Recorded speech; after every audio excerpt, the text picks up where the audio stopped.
Now let me come back to choice of connectors and the display here. First thing is cost. What all you want now, including intelligent connectors, will probably built eventually. Then you see here, nobody wants to spend more than they have to. Using the cheapest connector and not cost effective, it fails to do its job. Now what is its job is the main thing. So obviously if you go down, you have so many of these things. It starts nicely. That is the reason why also I too wanted to start with the power connectors. Ruggedness, is it going to be plugged in and unplugged once a year or 10 times a day? So I think now you know the game. We won't think that we use it that often, but actually in reality we use it quite often. So there is nothing like a connector which is just connect it and leave it. If it were such a thing like that, we would probably use a permanent terminal block. That is, there is a post, you put a lug and then you tighten it, and then when you want it you must open it and slide it out. Such things are operated occasionally, but any other thing where you need to push, lock and unlock takes huge amount of trouble. Number of operations are very high. So first thing is, because it is written from a non-electrical point of view, environment, will it be exposed to the weather such as an outdoor antenna? How about salt water? Subject to vibration and a machine, someone likely to step on it. In the case of our things like the telephone handsets, a dangling test is carried out, saying if I have to hold it and then try to imagine this is the headset, the handset, likely to fall and so on and all that, no? And similarly, what if it's a semi-public or a public thing like your coin operated telephones? You would have seen the way the cable is attached to that. Except what you call determined vandalism, it can take everything else. Normal, a few knocks it can take. In fact, the probably electrical circuit and the other thing, no, including if you have a GDT tube or anything, failure of that occurs much before failure of these things. But mind you, it is not 100% vandal proof. It is a determined vandal, like a determined crook, anyway is going to get it. So I leave it. Important issue is this environment and ruggedness are the ones that determine how big or thick or additional extra cost we get into this. Okay. Now important is signals. You have seen this. Is it for power and ground, analog, digital? Slowly we are getting into very unsafe, unknown grounds. Frequency. Is it simple audio? Advantage of audio is, advantage and disadvantage you can make out. It is hum. As I said, you can have 50, 60, 100 and 120 hertz hum. Anything above around 20 kilocycles is normally not perceived by us. But then some of us can make out. If you remember, the old monitors had a 13 kilohertz raster generator and transformer. Several people were getting irritated by it. So in a TV set you stay far away, it's no problem, close together it's a problem. So in this case, frequency, one is how it affects us, secondly the radiation and the pickup which causes it, that is the one that causes the problem.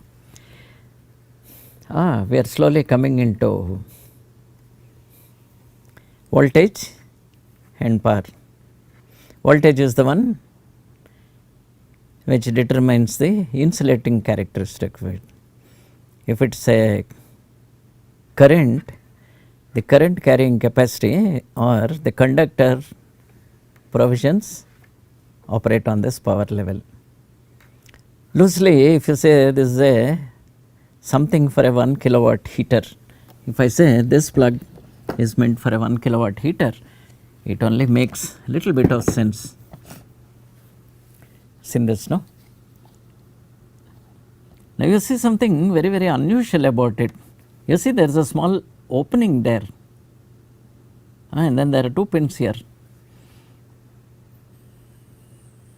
I think if you have used it, you will know why it is that they have provided that, instead of making it like the other one which is our standard. Even here, no, lot of care has gone into making this. One of the reasons I brought it here is this.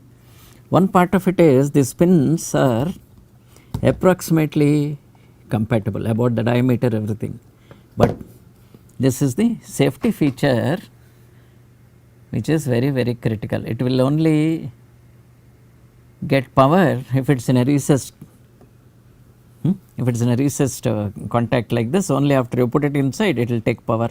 And first thing is, some of the things are so made that you cannot push it into a normal 2 pin this thing.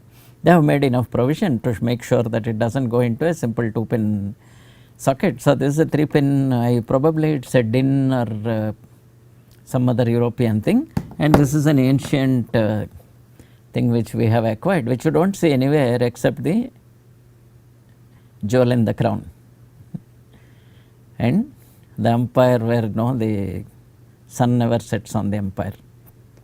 You know what I am talking about. Even they have switched over to flat contacts, which is wiping type of contact. Coming back here, higher currents require larger, thicker pins, higher voltage require more insulation.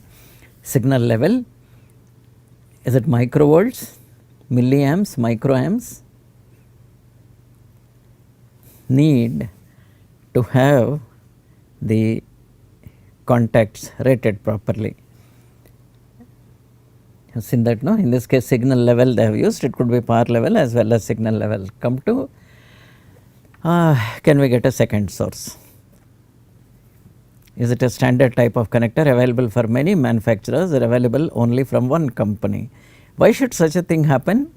On 2 counts, because tremendous amount of development expenditure has gone into it. So, for some reason they have overcome the shortcomings of the earlier what do you call archaic or old designs, and then they have improved them. So, as it comes, it will have several things which you want. One particular combination of, let us say, both normal contacts and coaxial and all that, only some people make it. It is not as easy as we think. So, as we go down here, slowly we come to more and more interesting and familiar things. You have seen that number 1 is power connectors, which I have also started with, which I feel used to connect power cord for PCs and test equipment. Here loosely, because it is taken from a source from them, it shows 110, but normally you see them also with 230 volts.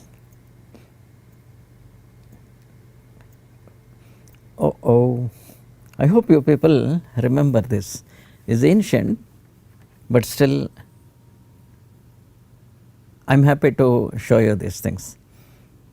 You have seen at the bottom we have a solid strain relief mechanism here. Then you have a shell here, then you can push one connector on the other, and most likely on the top here probably there is some clip or something which holds them together. Let me be a little faster. I am sure all of you have seen these loosely they use some name called RCA in the places here where I work now. They call it an RCA connector. I do not know if RCA started it. You will notice that there are elements of its being coaxial. The conductor itself is coaxial, and hence the contact also is coaxial. At the top at the top it is made springy, and to make it springy you need to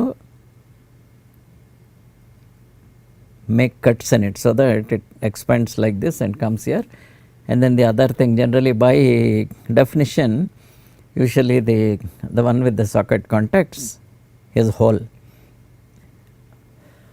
Oh, we come to very, very, very interesting thing, phono plug and jack. Looks good, is it not? It is not, strictly speaking, coaxial connector as such, because the pins are not coaxial, pins and sockets, but overall the outside thing is good, and then on the other side it can go to a coaxial cable. This is how most of your mobile phones, any audio equipment and all that, this goes on to the device which is the source, and this goes on to things like your headphones and all this. And we come to all these nice beautiful flat connectors. Why it has been used here is that you have seen this, no? I mean, I am not able to recollect what that RJ stands for. I am sure you are familiar with this. You find them everywhere. This is typically something which has a low number of overall operations. Every time you will not be using them, but all elements I was telling you, including a lock here, including a housing here, and including all these pins, and something which any of you have been in the field will notice is the way the cable is clinched into this. There are power, clinching devices which you put the cable in one side, it does the necessary thing, other one, then you push it inside and you have a reliable from the cable to this socket arrangement. Similarly, on the other side, from the cordless set or anything, at the end of the cable, other part comes, and then nicely they go one into the other. You have seen there is a small projection here, and then the connectors are here outside. I mean, connections are, the wires are here, and then it neatly goes inside. That one goes here and clicks in place, and this is the socket, and that is the plug portion of it. Now, I am sure all of you are familiar with the BNC and so called UHF connectors. So, we have the shielded genuine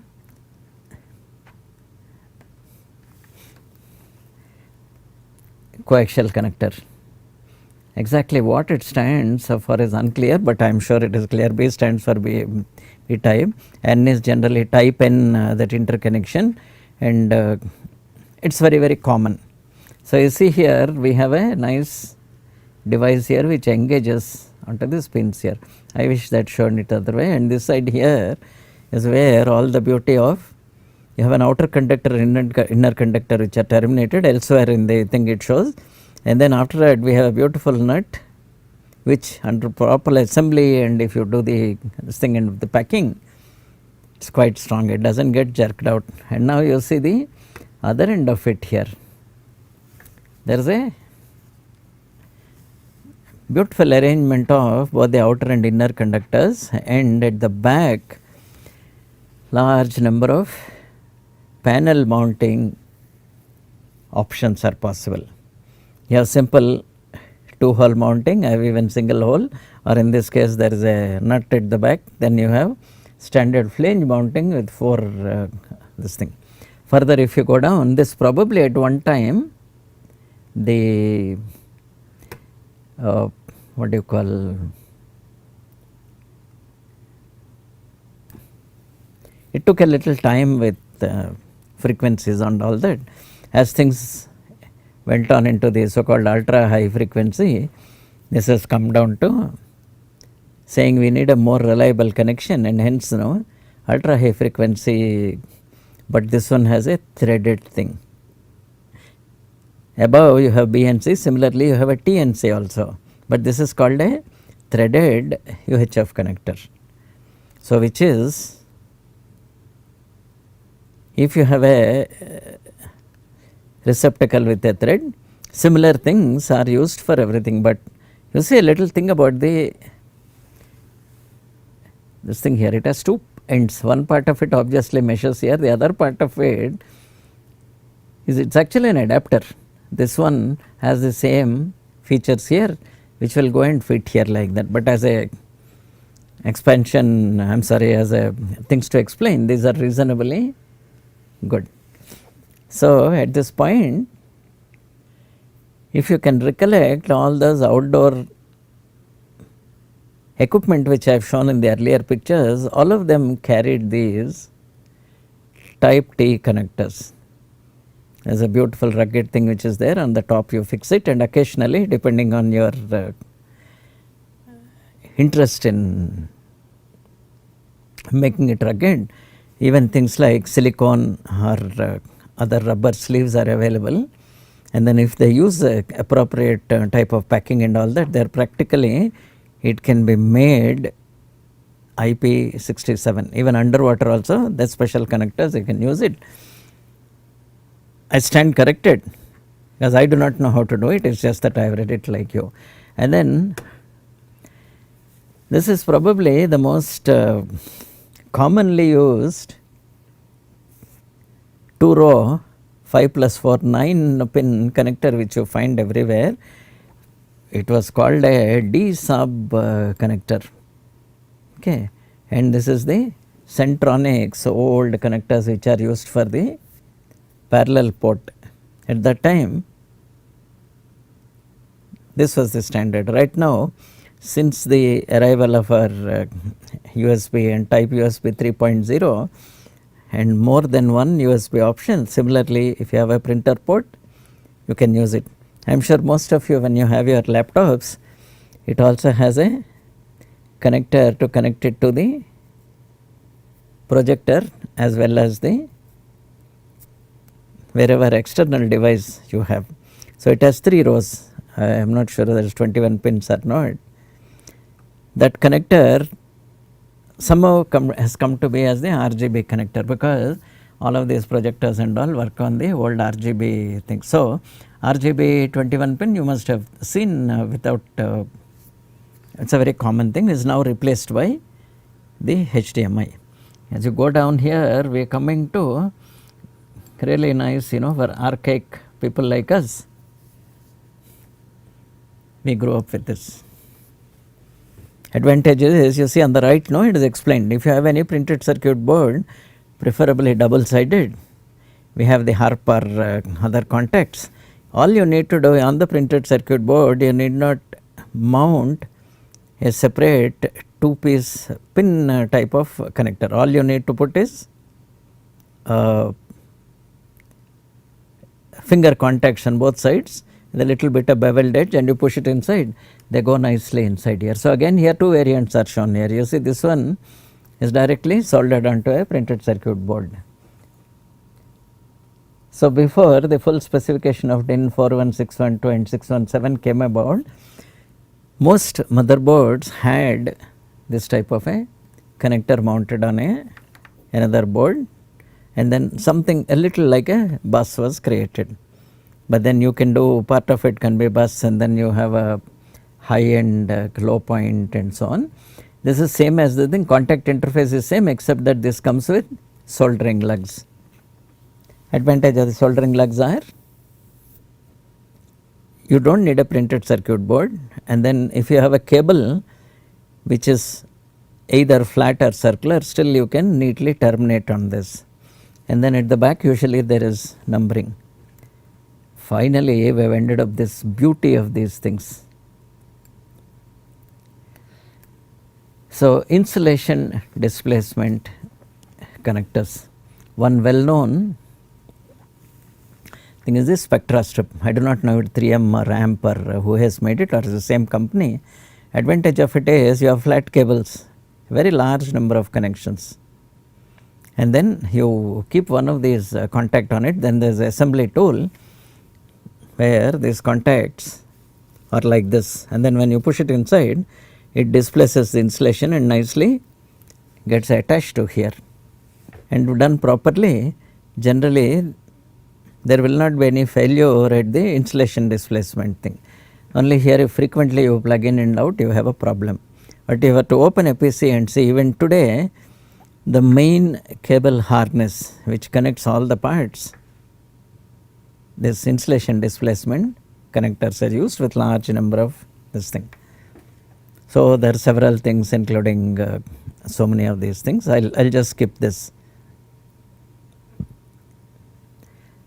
Having talked to you a little about those connectors, I suggest you spend a little time and try to read up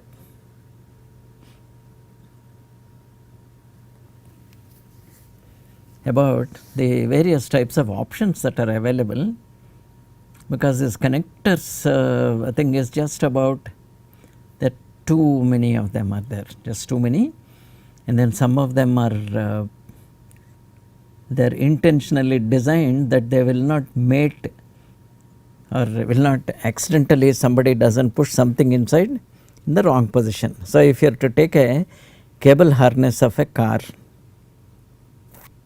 cable harness of a car is a big affair and not operated by only trained operators. I'd like to operate my car. It doesn't move afterwards, that's a separate problem, and I probably pay twice as much to get the proper electrician to get it back, but I would like to hack or tinker around with those things. There the connectors are made very, very careful.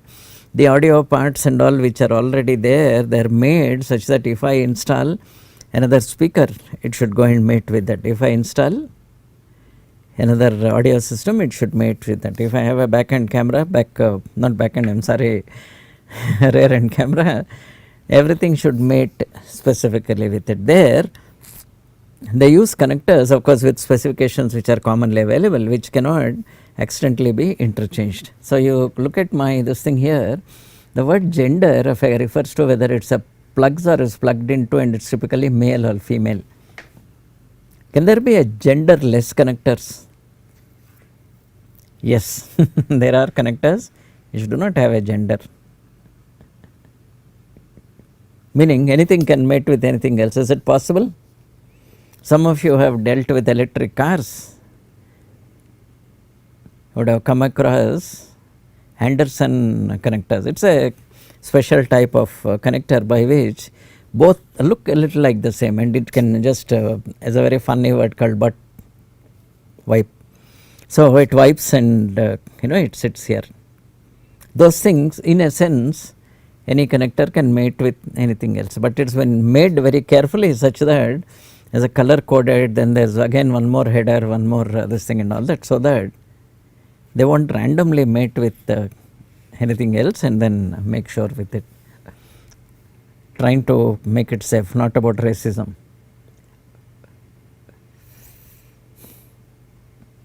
You've seen here, beautiful. Not many of us would have observed this. You've seen this.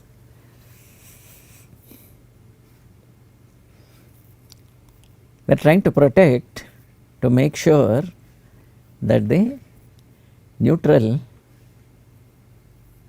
and the phase are not interchanged. Obviously otherwise there eventually everything has come into things which are 90 degrees spaced. One of it goes like this, one of it goes like this. If they are just rotated 90 degrees, it will not go into each other. Slowly we are coming into, very aptly they have written, I like this thing, business portion of the connector. By definition, we need connectors to connect and disconnect, isn't it?